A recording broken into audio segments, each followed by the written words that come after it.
Puta madre, hay muchas rocas en el espacio. No puede ser como ese idiota de Flip y sigue vivo. No, como la mato si ella era más fuerte que Flip y Te regalaré mi collar de oro. Ah, qué lindo. Puta madre. Pagarás por todo lo que le hiciste a mi familia. No manches, es Flippy, mi enemigo de guerra.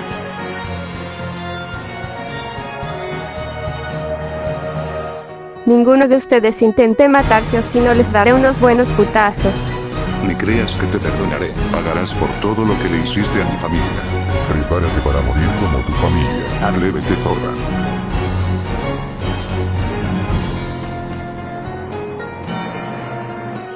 Ahora pueden descansar en paz. Oye, careciste, parecen unos niños cuando se pelean. Gracias Loki por salvarme y tú Smith perdón por matar a tu esposa. En serio no quise hacer eso, tengo un trastorno. Lo peor de todo es perdonarte. Lo peor de todo es disculparme. Panas. Panas.